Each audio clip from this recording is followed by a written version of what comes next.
अब चलते हैं आज के टॉपिक की तरफ। तो जितने भी रिजल्ट आज शेयर हुए हैं बहुत बढ़िया, सुंदर सी क्लैपिंग करेंगे सबके लिए। बिफोर प्रोसीडिंग एक मेडिकल डिस्क्लेमर आप सभी को दे दूं। जितने भी आपने रिजल्ट सुने, किसी का बीपी, किसी का शुगर, किसी का थायराइड, किसी के पेन, हम यहाँ पर किसी भी बीमारी को ठीक करने का दावा या प्रॉमिस नहीं करते। एक न्यूट्रिशन है और हम न्यूट्रिशन कोच है, आपकी बॉडी में किस तरह के न्यूट्रिशन की जरूरत है और कौन सा न्यूट्रिशन किस मात्रा में आपको लेने से आपकी बॉडी में आराम पड़ेंगे, वो हमारा गाइड करने का काम है। किसी भी बीमारी को हम लिंक नहीं करते कि बीमारी आपकी ठीक होगी, लेकिन यह एक चीज आपको समझना है, जब आप अपने लाइफस्टाइल को बदलते हो, खान पान को बदलते हो, तो बहुत सारी बीमारियां आपकी केवल खाने पीने से जुड़ी होती है जो ऑटोमेटिकली ठीक होना शुरू हो जाती है और आप लोग अपना रिजल्ट शेयर करते हैं। तो सभी के लिए बहुत सुंदर सी क्लैपिंग। अभी हम चलते हैं अगले पार्ट की तरफ, जो है एजुकेशन पार्ट। कुछ भी सुधारना है तो सीखना पड़ेगा और सीखने के लिए छोटी छोटी टिप्स हमारे कोचेस मिलकर सभी को रोजाना देते हैं कि ये चीज अगर आप करोगे तो आपके बॉडी में इस तरह के बदलाव आएंगे। तो आज ऐसी कुछ टिप्स के साथ में हमारे कोच रेडी है, एक बढ़िया सी क्लैपिंग करेंगे अभिषेक गुप्ता के लिए। Welcome Abhishek, and over to you. Thank you so much sir. तो मेरा नाम अभिषेक गुप्ता है, मैं तिजारत से बिलोंग करता हूँ। इस फैमिली से जुड़े हुए मुझे अभी 28 तारीख को 4 मंथ्स कंप्लीट होंगे। इन 4 मंथ्स में मैंने अपने 26 किलो वेट कम किया है। उसके साथ साथ मुझे सर्वाइकल पेन रहता था, बीपी की शिकायत मुझे थी और चलने फिरने में प्रॉब्लम होती थी, सीरियस चलता था और करता था तो सांसें फूलती थी। चलते भी मतलब 10 कदम भी अगर मैं चल गया तो मेरे को सांसें भरने में दिक्कत आ जाती थी। आप देख सकते हैं मेरा पहले का भी फोटो कैसा था और आफ्टर 4 मंथ्स मतलब मैं कैसा हो गया हूँ। तो आप ये अंदाजा लगा सकते हैं कि मतलब कितनी मेहनत और कितनी गाइडेंस के बिना ये नहीं हो सकता था।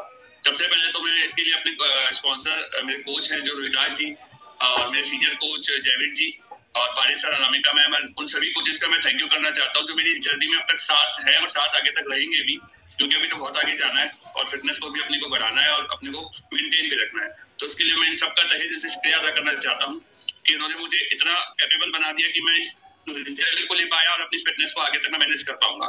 तो आगे हम चलते हैं आज के टॉपिक पर। तो आज मैंने टॉपिक लिया है अस्थमा।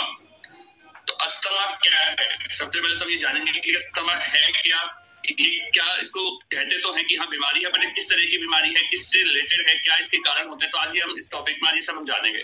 तो अस्थमा को हम दमा भी कहते हैं, जिसमें फेफड़ों से उत्पन्न श्वसन अव्यवस्था की वजह से होता है। दमा सामान्य श्वास को प्रभावित करता है। मीन्स दमा के रोगी के लिए नियमित शारीरिक गतिविधियां करना कठिन या असंभव हो जाता है।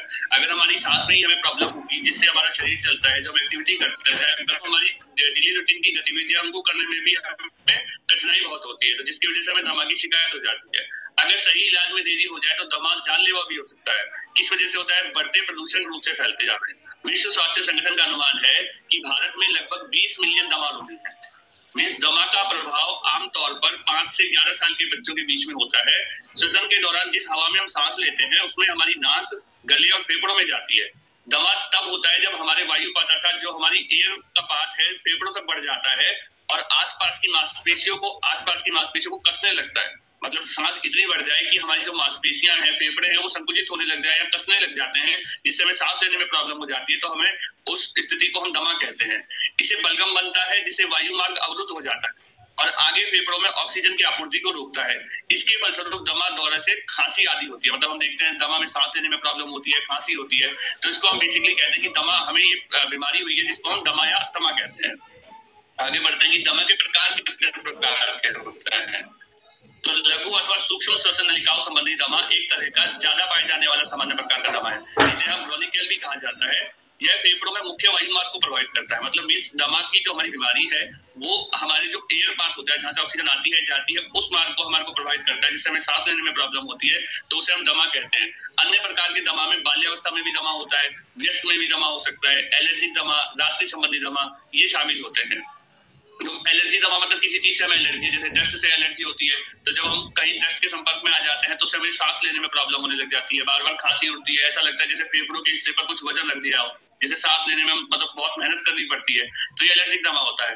रात्रि संबंधी दमा मतलब कि रात को अगर हम कुछ हंसते हुए या कुछ खाते हुए हमें खांसी बार बार आती है, तो खांसी का आना भी, हमारे बार बार सांस में दिक्कत होना भी, ये अस्थमा की बीमारी है। अस्थमा होता है इस प्रकार का भी। आगे हम चलते हैं कि सिम्टम्स क्या क्या होते हैं। दमा क्या होता है ये हमने पढ़ लिया, प्रकार पढ़ लिया। सिम्टम्स क्या क्या, पता कैसे लगे कि ये दमा है। पहला तो रीजन होता है खांसी का, कि विशेष रूप से रात के समय हंसी और खांसी, सांस लेते वक्त घरघराहट होना, घरघराहट में खांसी आना, तो ये भी एक हमें दिखाता है कि हमें दमा की दिक्कत है। सांस लेते समय सीटी जैसी आवाज निकलना, सांस की तकलीफ और छाती में जकड़न महसूस होना कि हम सांस ले रहे हैं तो सांस के साथ एक सीटी की हल्की हल्की सी आवाज आती है, तो उसको भी हम कहते हैं कि हमें अस्थमा की, हमें दमा की प्रॉब्लम होने लगी है, तो हमें तुरंत उसकी जांच करानी चाहिए। तीसरा रीजन क्या है? थकावट या थकान का एहसास होना। विभिन्न प्रकार के दमा के लक्षण अलग अलग होते हैं, मतलब हमें थकावट होती है, हम चलते हैं तो हमें सांस फूलती है, सांस में दिक्कत आती है, तो ये भी एक रीजन है हमारी अस्थमा होने का। और कुछ और रीजन भी है कि जब आपको अस्थमा की समस्या होती है तो आपके वायु मार्ग में सूजन और संकुचन आ जाता है और वायु मार्ग में अधिक मात्रा में म्यूस्क उत्पन्न होता है, तो खांसी, सांस लेने में दिक्कत और व्हीजिंग, ये सभी विशेष लक्षण सांस लेने में कठिनाई को इंगित करते हैं। किसी के लिए अस्थमा केवल एक छोटी सी असुविधा हो सकती है। मीन्स अस्थमा होना एक ऐसी असुविधा है जिससे कि हमारे डेली रूटीन में काम करने में भी प्रॉब्लम हो, हमारा शरीर उस तरीके से काम नहीं कर पाएगा, हम सांस लेने में हमें दिक्कत होगी तो हम आगे काम नहीं कर पाएंगे, डेली रूटीन में काम नहीं कर पाएंगे। तो ये सिम्टम्स होते हैं, खांसी, सांस लेने में सीटी बदलाव और थकावट होना। और इसके अलावा कुछ और भी होती है कि धूल और धुएं से एलर्जी। धूल और धुएं, कई लोगों को होता है कि भाई अगर वो डस्टिंग का काम करते हैं या कुछ करते हैं तो उन्हें धूल, जैसे ही वो धूल के संपर्क में आते हैं, डस्टिंग के संपर्क में आते हैं, तो उनको सांस लेने में प्रॉब्लम होने लग जाती है। फेफड़ों में संकुचन, मतलब फेफड़ों में वजन ऐसा लगता है जैसे कुछ रख दिया हो, सांस लेने में प्रॉब्लम होती है और सीटी जैसी आवाज आती है, छाती भी जगड़ जाती है। तो ये भी रीजन हमारे होते हैं अस्थमा होने के। वो सिम्टम्स हो गए। अब रीजन क्या क्या होता है कि अस्थमा होता क्यों है, क्या कारण है? पहला तो रीजन बताया गया कि आनुवंशिक रीजन भी हो सकता है कि दमा से ग्रसित माता पिता के बच्चों में दमा होने की संभावना भी बढ़ जाती है। भाई जीन्स में ही है, अगर पेरेंट्स को भी है तो हो सकता है बच्चों को भी हो। दूसरा रीजन बताया गया कि मौसमी संक्रमण हो सकता है कि जिन लोगों को बचपन में वायरल संक्रमण का खतरा होता है उनमें दमा होने का खतरा अधिक होता है। तीसरा है कि आरोग्य शास्त्र की परिकल्पना के अनुसार कि अहितकारक जीवाणु के पर्याप्त रूप से संपर्क में नहीं आने की वजह से शिशुओं में कमजोर प्रतिरोधी स्थिति उत्पन्न होती है। कमजोर प्रतिरोधी मतलब इम्यून सिस्टम उनमें कम होता है, तो जिसकी वजह से बच्चों में वो भी दमा की चपेट में आ सकते हैं। और न सहने वाले पदार्थ के संपर्क में, और बार बार न सहने वाले पदार्थ शरीर में थोड़ी सूजन या अन्य असुविधा का कारण बनने वाले पदार्थों के साथ नियमित संपर्क दमा की संभावना को बढ़ाती है। तो कुछ रीजन ये हैं।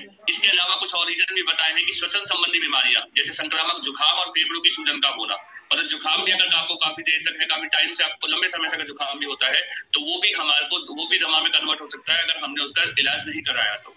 दूसरा रीजन क्या है कि बढ़ी हुई कार्यकलाप श्वसन को अधिक कठिन बना सकता है।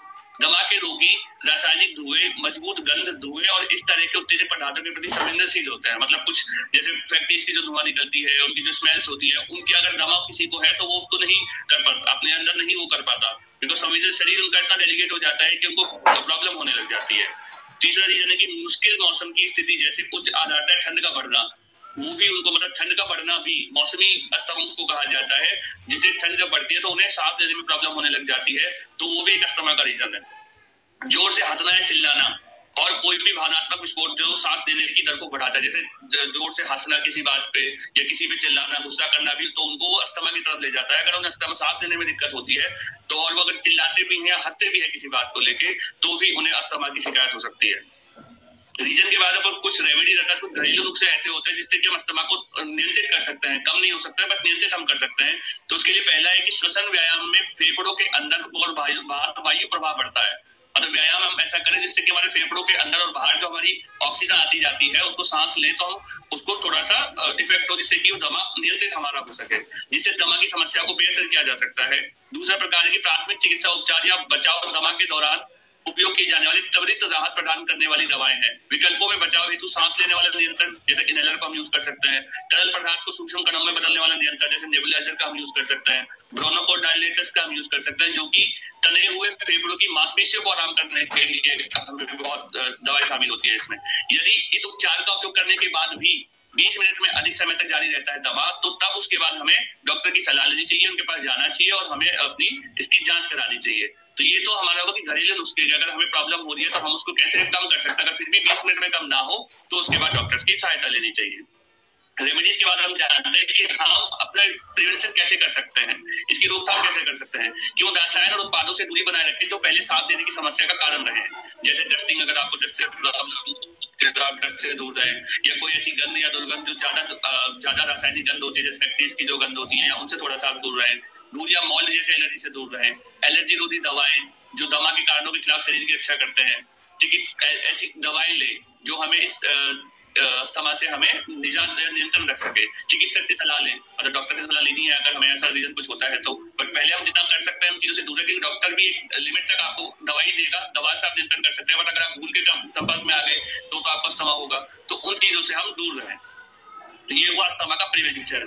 अब हमारे हर्बल लाइफ में ऐसी क्या चीज है जो हमें अस्थमा से प्रिवेंट करती है? इम्यून हेल्थ है, जो हमारे शरीर की इम्यूनिटी को बढ़ाता है और हमें अस्थमा जैसी बीमारियों से दूर रखता है, क्योंकि जब तक शरीर में इम्यूनिटी नहीं होगी तो हम चीजों से लड़ नहीं पाएंगे। और इम्यून हेल्थ एक ऐसा है जो शरीर में इम्यूनिटी के साथ साथ हमारी शक्ति को बढ़ाता है, शारीरिक शक्ति को बढ़ाता है, जो उन चीजों से लड़ने के लिए और उन चीजों को फेस करने के लिए हमारे अंदर ऐसी चीजें बिल्ड कर देता है जो कि हम उन चीजों को लड़ पाते हैं, उनसे उनका निजात कर पाते हैं। सो थैंक यू सर, मेरा टॉपिक आज का यहीं तक का था and thank you so much कि आपने मुझे मौका दिया बोलने का। Thank you so much sir. Wonderful. Abhishek Gupta के लिए फैंटास्टिक टॉपिक अबाउट अस्थमा, और ये टॉपिक इस टाइम पे बहुत जरूरी था, तो एक बढ़िया सी क्लैपिंग और अभिषेक के लिए चाहूंगा, क्योंकि इस समय पे जिनको भी एलर्जिक इश्यूज है उनको अस्थमा परेशान करता है, चाहे वो एस्थमेटिक है या नहीं है। बहुत से लोग अस्थमा पेशेंट होते हैं, बहुत से लोग एलर्जिक होते हैं। दोनों ही केसेस में खास तौर पे फेफड़े से जुड़ी बीमारी, गले से जुड़ी बीमारी, नाक से जुड़ी बीमारी, कान से जुड़ी बीमारी जो ENT और रेस्पिरेटरी प्रॉब्लम्स के अंदर आती है, वो किसी को भी इस बदलते मौसम में हो सकती है। तो इम्यून हेल्थ एक बहुत जबरदस्त न्यूट्रिशन है, उसको जरूर इस्तेमाल करें अपने कोच से बात करके अकॉर्डिंग टू योर रिक्वायरमेंट। साथ में जो प्रिकॉशंस बताई है अभिषेक ने, वो हर एक को लेनी है। अगर आप एस्थमेटिक हैं तब भी वो प्रिकॉशन जरूरी है, अगर आप नहीं है तो भी जरूरी है, क्योंकि इस टाइम पे सबसे ज्यादा एलर्जिक इश्यूज होते हैं। खासतौर पे जब आप इस समय पर गर्म कपड़ों को निकालते हैं बिस्तर में से, जब आपके कहाँ संदूक में रखे होते हैं और वो निकलते हैं इस्तेमाल करने के लिए, राइट। क्योंकि अभी सर्दी और गर्मी दोनों है, दिन में आपको गर्मी लगेगी, शाम को आपको सर्दी लगनी शुरू होगी, और जैसे जैसे रात गहरी होगी वो समय जो होगा 12 बजे के बाद का, 2 बजे के बाद का, उस टाइम पे ठंड होनी कई इलाकों में शुरू हो गई है। तो होता क्या है इस समय पे कि आप गर्म कपड़े सोते हुए या दिन में सब इस्तेमाल नहीं करते हैं, तो जब वो ठंड होती है तो उस टाइम पे आपके पास वो अवेलेबल ना होने की वजह से आपको ठंड लग सकती है। दूसरा, अगर आप एस्थमेटिक या एलर्जिक हैं तो इन कपड़ों को अगर आपने सुखाया नहीं है, धोया नहीं है सही से प्रॉपरली, तो इस समय पे राइट, सो इस समय पे आपको एलर्जिक इश्यूज होने की वजह से अस्थमा की प्रॉब्लम बढ़ सकती है। क्या बच्चों को डायनोशेक से इम्यूनिटी इंक्रीज होती है? Yes, answer is yes, 100%, right. पहले इस्तेमाल करें फिर विश्वास करें, राइट। बहुत जबरदस्त न्यूट्रिएंट है डायनोशेक बच्चों के लिए, not only for immunity, it is for overall health. और ओवरऑल हेल्थ की जब बात होती है ना, तो उसमें इम्यूनिटी भी एक इंपॉर्टेंट रोल प्ले करता है। तो डेफिनेटली हाँ, डायनोशेक बच्चों को हेल्प करेगा। बड़ों के लिए आप इम्यून या छोटों के लिए भी इम्यून आधी मात्रा में इनको जरूर देना शुरू करें अगर किसी बच्चे को इस तरह की परेशानी है। और नॉर्मली अगर देखें ना, तो इस टाइम पर हॉस्पिटल्स में 2 तरह के पेशेंट्स हैं। एक तो वो पेशेंट्स है डेंगू, चिकनगुनिया, बुखार से जा रहे हैं डॉक्टर्स के पास। दूसरा, बच्चों की भीड़ लगी हुई है। और बच्चों की भीड़ क्यों है? सर्दी, जुकाम, कफ, गले में गरगर की आवाज और बहुत सारा म्यूकस बलगम बना हुआ है। तो इसीलिए जरूरी है इम्यूनिटी को ध्यान रखना, नॉट ओनली इस सीजन में, ओवरऑल पूरी साल के अंदर आपकी इम्यूनिटी बढ़िया होनी चाहिए। बट ये समय खासतौर पर ऐसा है जो एस्थमेटिक पेशेंट्स के लिए परेशानी क्रिएट कर सकता है। Thank you so much Abhishek, fantastic topic and important topic आपने कवर किया। तो मिलते हैं सभी लोग शाम। अनुकेश की आपने एड्रेस किया है, कुछ शेयर करना है, पूछना है? हाँ जी मैडम, नमस्ते सर। सर मेरे बेटे को एलर्जी था यूरिन में, डायनोसेक देना चालू करी हूँ, उसके बाद से उसको सही हो गया है। क्या बात है, बहुत जबरदस्त। क्लैपिंग कर दीजिए अनुकेश जी के लिए, सेल्फ एक रिजल्ट उन्होंने शेयर कर दिया, राइट। अब देखो यूरिक एसिड की बात नहीं, यूरिन इन्फेक्शन की बात नहीं, लेकिन डायनोसेक इतने कमाल का बच्चों के लिए, जो ओवरऑल हेल्थ की बात करें ना, पूरी बॉडी को कहीं नहीं हो रहा था, और डायनोसेक देना जैसे चालू करी हूँ उसके बाद से उसको सही हो गया है। बहुत बढ़िया, बहुत बढ़िया, फैंटास्टिक। क्लैपिंग कर देंगे अनुकेश जी के लिए, fantastic. But no medical claim, right, it's a fantastic. चलिए मिलते हैं शाम को 7 बजे। सभी लोगों ने शेक पी लिया, वेरी गुड। जिन्होंने नहीं पिया प्लीज टेक अ शेक, सही समय पे शेक लीजिए। दिन भर में हल्का आपको लंच करना है। अभी फेस्टिव सीजन चल रहा है, तो कुछ मिस्टेक्स, चीटिंग्स हुई होंगी डेफिनेटली, क्योंकि घर में सब कुछ चलता है, बनता है, तो हर एक व्यक्ति कर लेता है। अब अगले दिनों में आपको पूरी सावधानियां बरतनी और अपने रिजल्ट पर फोकस करना। मिलते हैं, बाय एंड टेक केयर।